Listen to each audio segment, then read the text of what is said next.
Добрый день, дорогие друзья! На связи с вами команда ServerFlow.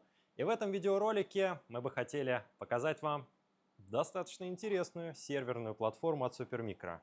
У меня на столе лежит платформа высотой в 2 юнита.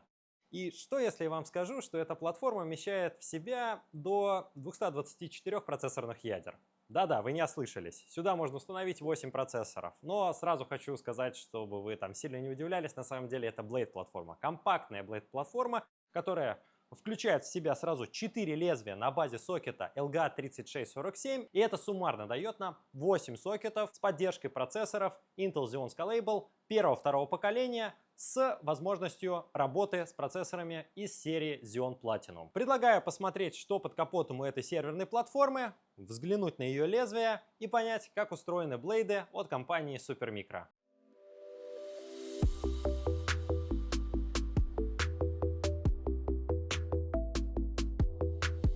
Для того, чтобы в лучшей степени понять, как работает платформа Supermicro Blade, я рекомендую открутить несколько винтиков. Теперь снять крышечку. Оп.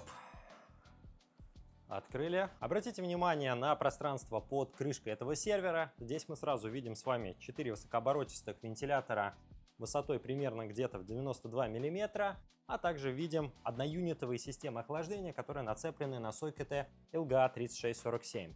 Посередине у нас располагается такая вот полосочка, в рамках которой находится Power Distributor. Это у нас необычный Power Distributor. Он включает в себя два блока питания и подключается, обратите внимание, напрямую в бэкплейн этого сервера. А уже в бэкплейн подключаются непосредственно сами лезвия. Наверное, этот момент и делает этот сервер таким необычным. Теперь давайте вытащим одно из лезвий и внимательно посмотрим, что же там спрятано. Для того, чтобы деинсталлировать лезвие, нам нужно нажать на парочку флажков на задней панели и потянуть лезвие на себя. Лезвие вытягивается достаточно приятно и выглядит вот таким образом. Как вы могли заметить, лезвие имеет достаточно необычную компоновку. Два сокета стоят последовательно, соответственно, горячий воздух заходит из одного процессора в другой, но, смею вас заверить, Supermicro решила проблемы охлаждения процессоров, но достаточно непривычным образом. Дело в том, что они ограничили тепловыделение процессоров на отметке 165 Вт, а также оставили небольшую записку, в рамках которой сообщается, что лучше всего использовать процессоры с TDP не свыше 150 Вт, иначе что-то может немножечко перегреваться на втором процессоре. Помимо необычного расположения процессоров, мы также можем здесь заметить два слота для размещения SATA-DOM накопителей. Это у нас слоты оранжевого цвета SATA 3. Здесь у нас располагается чипсет Intel C621, а в этой части у нас находится зона с распаянным чипом ASPID AST 2500 и возможностью установки карты памяти microSD, которую вы можете использовать как загрузочный накопитель, например, для того же Linux. Также прошу вас обратить внимание, несмотря на то, что плата у нас сама является, можно сказать, блейдовой, сюда все еще можно устанавливать платы расширений PCI-Express. Например, в нашей комплектации здесь установлен Razer для установки устройства PCI-Express X16 половинной высоты. Это дает возможность установить сюда производительную сетевую карту, либо, например, какой-нибудь небольшой ускоритель, например, тот же Atlas 300i, про который мы говорили ранее. Итак, как сообщает мой коллега, есть некоторые ограничения по длине, поэтому перед покупкой сервера и попытки установки в него такого рода плат расширений вам стоит задуматься над тем, как близко стоят слоты DIMM к предполагаемому месту установки платы расширений PCI-Express. Давайте переходить к этой вот интересной платке, которая инсталлирована сюда как мезонинный модуль. На данный момент в этот сервер инсталлирована плата Supermicro AOC ML2SM. Немножечко неудобно рассказывать про сервер, когда ты его не видишь. Таким образом, здесь установлена карта расширений мезонинного уровня, которая включает в себя два порта SFP+. И самое странное, что на данный момент в этот сервер установлена карта расширений без какого-либо чипа.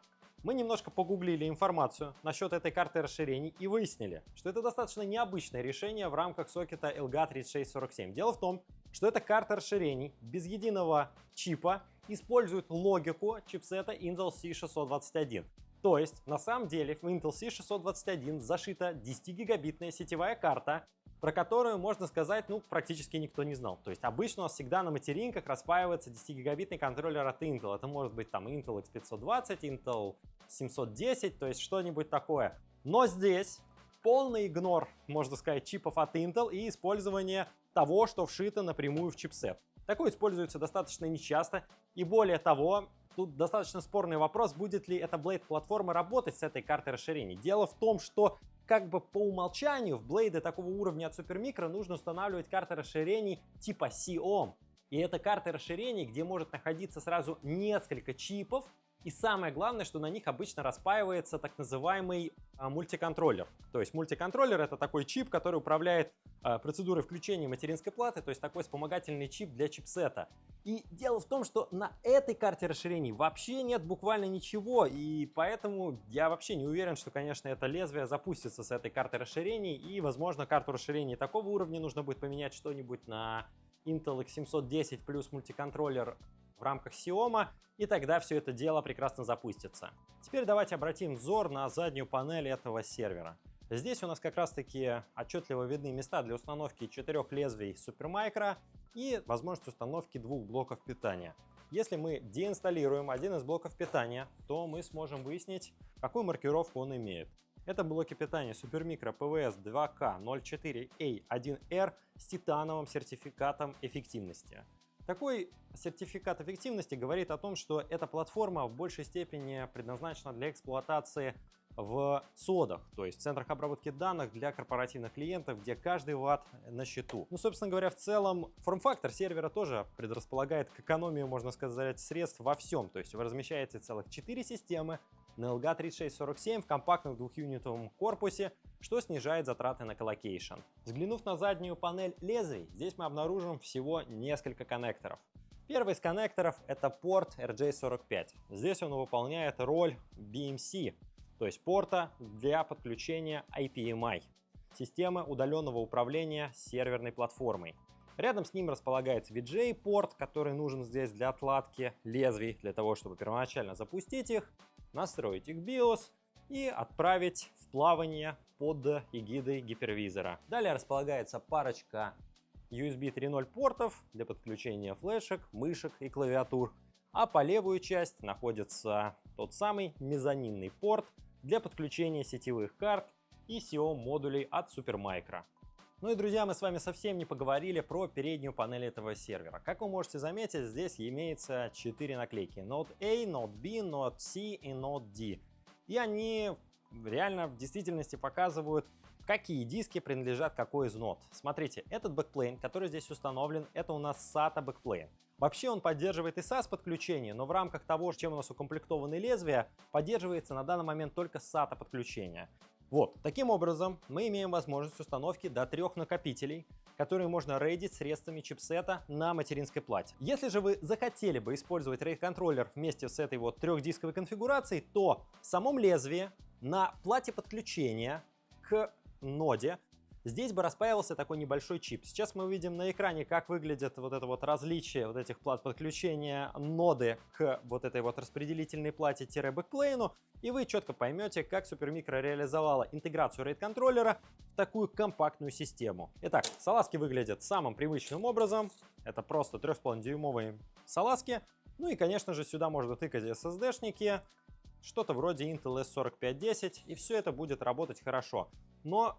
О боже, я весь в крови. Но в целом storage в таких системах это дело очень вторичное, потому что, как правило, эти системы загружаются из сети, к ним подключается специальное хранилище, и они уже работают с данными, которые не находятся в рамках этих систем. То есть идет четкое распределение, где у нас используются, соответственно, ресурсы процессорные, то есть это у нас, можно сказать, процессорная вычислительная нода, а где у нас используются вычислительные ресурсы. То есть здесь у нас все идет в эгиду того, что эта система используется для профессионального кластеризирования серверных ресурсов и создания такой отказоустойчивой инфраструктуры, такого по-настоящему корпоративного уровня. Итак, поговорили о том, что у нас по 3 диска на каждую из 4 нод, и обратите внимание вот на эти ушки. Дело в том, что на ушках имеется целая россыпь кнопок, и тут все очень логично.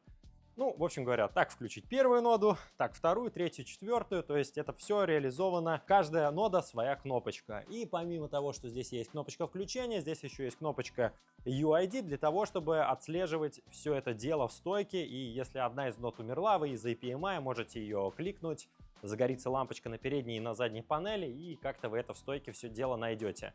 Итак, друзья, обратите внимание, Power Distributor при помощи вот этой вот 24-пиновой колодки питания, если, конечно, это 24 пина на вид, она выглядит посерьезнее, это явно не 24 пина, беру свои слова обратно, он подключается к этому вот огромному бэкплейну, распределительной плате, которая именуется, сейчас я вам даже скажу, как она именуется. Распределительная плата именуется как BPN SAS3 827HQ2. И ее главное отличие от обычных распределительных плат бэкплейнов заключается в том, что она как раз-таки может работать с питанием, которое на нее подается с Power дистрибьютора. То есть это уже не просто бэкплейн, это действительно распределительная плата, внутри которой устанавливаются лезвия. Обратите внимание вот на этот коннектор. То есть при помощи этого коннектора лезвие интегрируется прямо в бэкплейн. Давайте я сейчас вытащу одно из лезвий, и вы своими глазами увидите, как лезвие вонзается в распределительную плату-бэкплейн. Нажимаю флажки на лезвие, тащу его обратно, и вы видите, как коннекторы самого лезвия отходят от распределительной платы. Ну и делаю процедуру обратно, чпоньк, и лезвие интегрировано внутрь бэкплейна. И давайте-ка я лезвие вытащу, и вы взглянете на коннекторы самого лезвия, а то мы что-то тоже упустили этот моментик. Тут на самом деле достаточно интересно.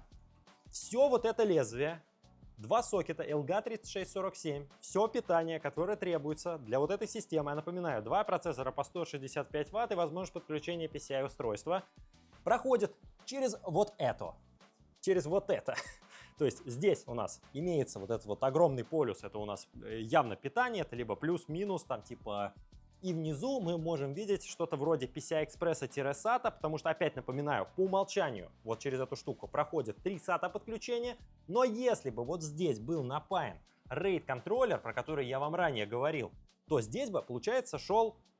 ну что шло? SAS подключение бы шло, и в целом это, в принципе, эквивалентно SATA подключению. То есть используются интересные инженерные решения для того, чтобы это все дело работало в таком компактном корпусе. Итак, мы сейчас еще подвытащили модули вентиляторов. Сразу хочу сказать, что для работы этого шасси используются вентиляторы FAN 0162L4, и каждый из таких вентиляторов, обратите внимание, потребляет по 3 ампера 12 вольт.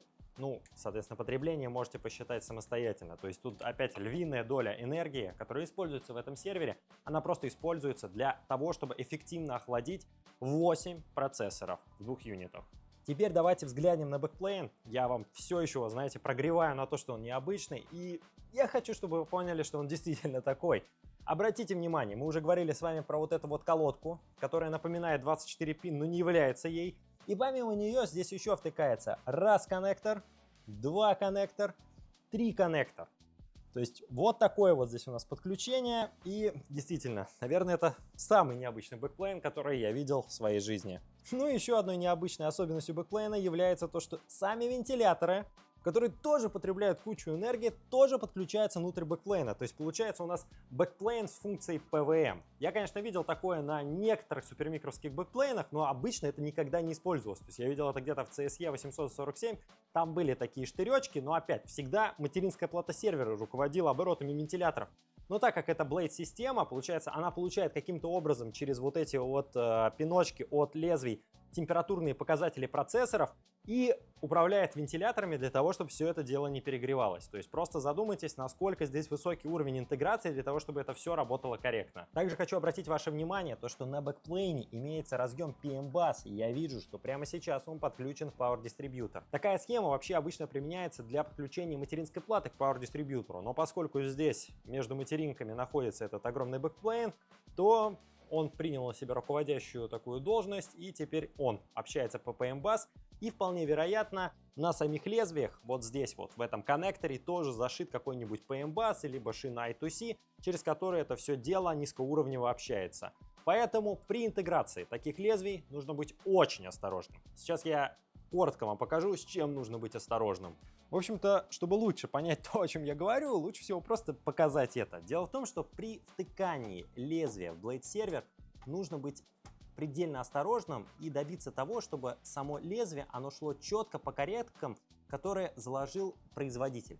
Потому что если лезвие пойдет как-то кривенько, при интеграции вот сюда вот, в этот вот отсек для втыкания самого лезвия, может произойти неприятная ситуация. Оно пойдет как-то криво-косенько, и вы повредите либо коннектор со стороны бэкплейна, либо коннектор на самом лезвии. В целом и то просто ужасно. вы, скорее всего, лишитесь кучи функций, то есть вы там потеряете диски, вы можете потерять по питанию что-то, либо вы просто замкнете сервер, и все это дело придет не в годность, и вообще возможны самые ужасные последствия. Поэтому, друзья, обязательно, если вы имеете блэд-сервер, вы делаете вот эту процедуру нежно и аккуратно, особенно если вы новичок. Еще одной интересной особенностью этого лезвия является то, что сюда можно установить модуль Intel VROC.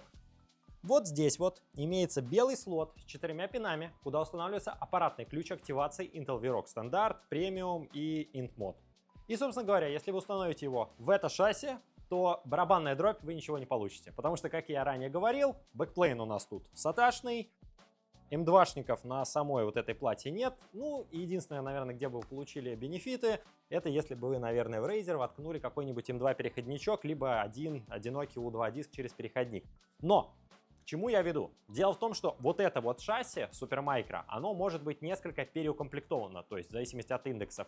И сюда вот, во второй Razer, вот этот вот большой, кстати говоря, этот слот в инструкции именуется как PCI-Express X24. Но если вы взглянете, здесь действительно используются 24 линии и 8-линиевый разъем, и это суммарно дает 24 линии. Ну, в общем, туда суется специальный такой, знаете, Supermicro AOC адаптер, который выглядит как такая платка, которая вставляется просто в PCI-Express, и на него, знаете, так послойно втыкается несколько М2 накопителей. И, собственно говоря, если вы это сделаете, воткнете сюда модуль VROC, вы сможете зарейдить эти накопители, какой-нибудь RAID 1, из-под ресурсов, внимание, не чипсета, а процессора, потому что VROC это Virtual RAID on CPU. Отнимите немножко производительности, но в целом, с учетом того, что в блейдах стараются размещать как можно больше ядер, это не такая уж и большая проблема. Еще одним фан-фактом в отношении этого лезвия можно назвать то, что оно поддерживает TPM. Сюда можно воткнуть дешевый модуль Supermicro TPM версии 1.2 либо 2.0. И, собственно говоря, вот здесь вот у нас имеется TPM-порт. Установив этот порт, вы можете типа надежно зашифровать ваши диски. В любом случае это чуть надежнее, чем просто использовать обычные диски.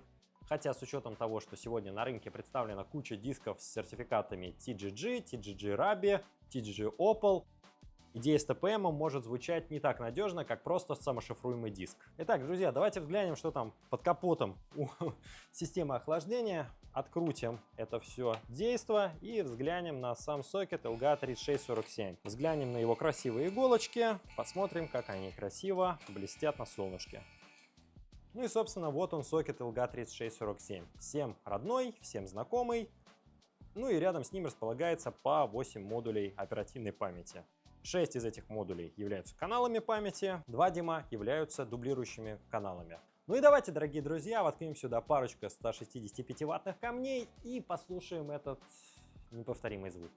Итак, друзья, мы установили процессор, материнскую плату. Сейчас я материнскую плату установлю внутрь блейд шасси, и мы попробуем все это дело запустить для того, чтобы продемонстрировать шумовые показатели. Втыкаю 2 коннектора питания. Раз, два. Так, обратите внимание на индикацию. У нас здесь появились желтые светодиоды, а на самих платах Blade изначально прошла такая вот маркировка зеленым цветом, что они все воткнуты и, собственно говоря, работают. А, еще совсем забыл вам сказать, друзья. Дело в том, что вот эти Blade ноды, они поддерживают, внимание, горячую замену. То есть на полном серьезе я сейчас включу эту штуку и дерну Blade ноду, и она не выйдет из строя. Дело в том, что там вот эта вот штука, вот этот вот коннектор, он с хот-свапом. И вся идея Blade сервера заключается в том, что если у вас отказоустойчивый кластер и у вас умерло лезвие, вы строите вот эту инфраструктуру на таких серверах, они у вас просто вот эти вот Blade шасси, точнее не шасси, Blade лезвия лежат на полочке, и выдернули, вставили новую, все загрузилось у вас из-под сети, небольшая просадка производительности на какой-то малый промежуток времени, и все довольны. Итак, давайте теперь я включу вот эту вот жужжалку фирменную, поставлю крышку для лучших ощущений. Ну, справедливости ради, достаточно тихо, но поверьте, это сервер только включается. Если подать нагрузки, это будет буквально невыносимо. И это одно лезвие, друзья, одно, где установлен один процессор. То есть это буквально чил режим, поэтому сочувствие тем, кто поставил этот сервер в офис. Навряд ли этот офис может функционировать. Итак, друзья, эксперимент с выниманием ноды на горячую. Все, как указано в спецификации Supermicro. это регламентировано, это можно делать, и я это сделаю. Я просто беру ноду, которая прямо сейчас работает, и вытягиваю ее. Все, пошел менять, вышла из строя, это убрал, взял на складе новую. Вот мне на складе выдали новую, и я в самый короткий срок засовываю ее. Вот то, о чем я говорил. Надо быть осторожным. Я как из диократии, знаете. Игорь, я сейчас воткнул. Засунул новую ноду и через IPMI ее разбудил. Ну, либо можно, конечно же, в BIOS настроить Power On при потере питания. Как-то так. Ну и последней приятной особенностью этого сервера является тот факт, что он монтируется с самыми обычными рельсами Supermicro 0057. Теми самыми рельсами, которые монтируются обычные двухюнитовые сервера и даже четырехюнитовые сервера. Поэтому, если вы будете докупать такие сервера уже в существующую инфраструктуру Supermicro, преимущественно состоящую из серверов где-то там на сокетах LGA 21.3, 36, 47, 41, 89, вы просто без проблем берете сам сервак, даже не доплачиваете за рельсы и ставите это все в старые рельсы. Например, на этом сервере, если вы сейчас видите, установлены направляющие, и я просто сразу вижу, что это те самые родные направляющие от рельс 0057 либо 0053 от Supermicro. Благодарим вас за просмотр, дорогие друзья. В этом ролике мы посмотрели на интересную серверную платформу, которая, ну сказать, вбирает в себя большое количество процессоров, большое количество процессорных ядер и может стать надежной опорой большого IT-предприятия. Вообще, такая серверная платформа предпочтительна для тех ребят, которые продают свои вычислительные ресурсы. То есть, если вы хостинг-провайдер, вот такая платформа может сэкономить ваш бюджет с точки зрения того, что вы не потратите лишних денег на коллокейшн и, наверное, даже уменьшить время простой. Потому что, как вы понимаете, несмотря на то, что серверное оборудование — это оборудование надежное, но иногда оно может выходить из строя, даже спустя года. И вот тот факт, что вы можете в быстром порядке заменить одну ноду на другую и не дать вашему клиенту почувствовать просадку производительности, это и делает вот этот, знаете, факт того, что вы можете дать своему клиенту так называемый SLA, то есть это вот гарантия качества оказывания услуг. То есть что виртуальная машина вашего клиента будет доступна там 99.99 на протяжении 1 года. Вот это железо дает возможность достигнуть этих результатов. А сингл-сервер, где у вас просто все, как бы, можно сказать, не задублировано, без кластеризации, как вы понимаете, там такого добиться практически невозможно. Благодарим за просмотр. Подписывайтесь на канал. С вами были ребята из ServerFlow. Будем в будущем показывать все больше серверных железок. Всем пока!